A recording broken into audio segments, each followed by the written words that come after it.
Hi there, this is Ina Dahilig again. So, kaninang umaga, I attended after so many years another intercessory prayers of the sisters of the CFC community. And may nagdala ng, not may nagdala, pero yung host, si Sis Mimi, she ordered what's this? She calls it señorita, or they call it señorita. They call it señorita. Okay. Na bread na binili daw sa Pampangas Bake Shop. So, maliliit lang siya. And I was expecting na, ano kayong lasa nito? Bread lang ba siya? Or lasa ba siyang butter? Or margarine? Parang ganon. Or margarine.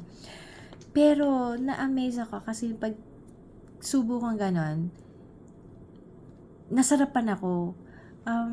Iba pa yung lasa ng Spanish bread kasi nalalasahan mo yung margarine, 'di ba, sa Spanish bread. Tapos yung sugar. Ito more on sugar pero iba yung parang bang tinost yung sugar. So, tuwan-tuwa ako sa lasa niya. So, in short, instead of one, nakatatlo akong piraso. And anong ibig sabihin nun? Nasarapan ako. Kaya, isa na siya sa paborito ko. Kagabi nandun din ako sa Pampangas Bake Shop. Pero just to buy my favorite, ube bread or ube cheese. Ube roll. Yan. Kasi di ba may cheese roll. Ito naman ube roll. And hindi ko lang, meron palang tinatawag na senyorita. Ang nakakatawa, ito ang init pa. Sorry bumili ako eh. Ang nakakatawa, sinabi ni Sis Mimi, you know what, mura lang siya kasi ang 50 pieces, $25 na. So I thought, yung box na nandun sa harap namin, 50 pieces ang laman. Yun pala, that's only 25 pieces. Dahil dalawa yung ganyan yung binili niya, kaya naging 50. So ako, dahil tuwan-tuwa ako, nag-aya ako sa husband ko kanina. So, punta tayo ng Pampangas Bake Shop.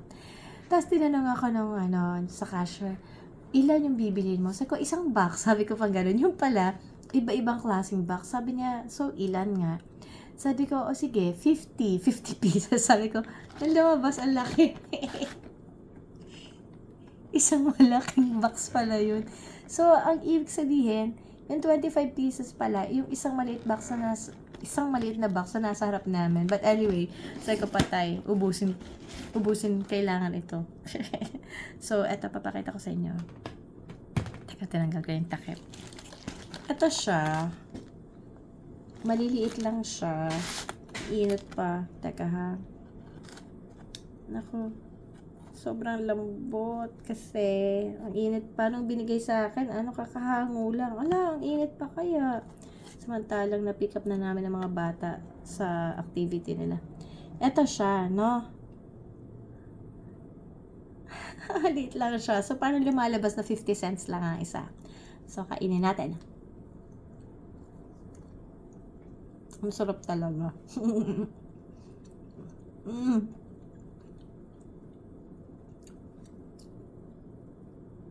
Sorry. Sarap niya talaga. Hindi ko ma-explain ang lasa. Hindi siya, iba pa yung Spanish bread eh. Kasi alam ko ang lasa ng Spanish bread. Pero ang tawag nila dito, señorita.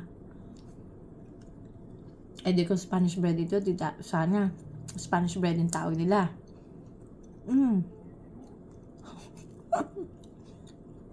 Kaya alam nila sa susunod, pag nagpatak tayo, kagabi ko dinala ko nga ube roll. May ganito pala. Sorry. Ang dami na to. Nako. Pag naubos ko to, balik yung 20 pounds natin. Teka ha. Maliit lang naman siya. Siguro, paano ko ba? Yan, ganyan lang siya. Ang sarap.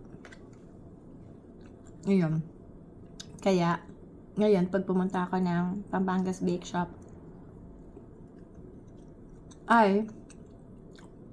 eto na ang bibilhin ko. Sobrang sarap. Sarap. Super sarap. Hindi ko ma-explain yung lasa niya. So, ang sarap niya. Nakadalawa na ako, di ba? Hindi po to sponsored ha. Binili ko to. Takaw.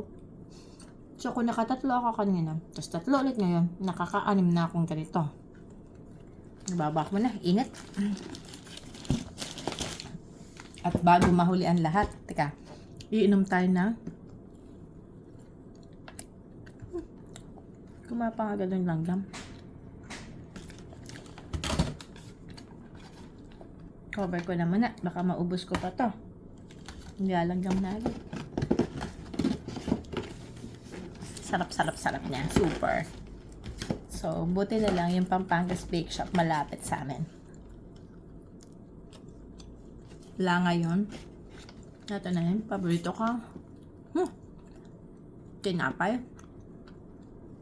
Sa. Pampangas Bake Shop. Dati pumupunta ko doon para sa ang tawag ito? Para sa turon.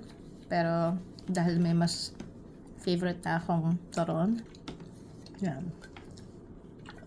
Bumili rin ako ng sa kanila din to. Pero I mean, hindi silang gumagawa nito. Itong buko juice. Actually, it's called coconut water. Coconut water.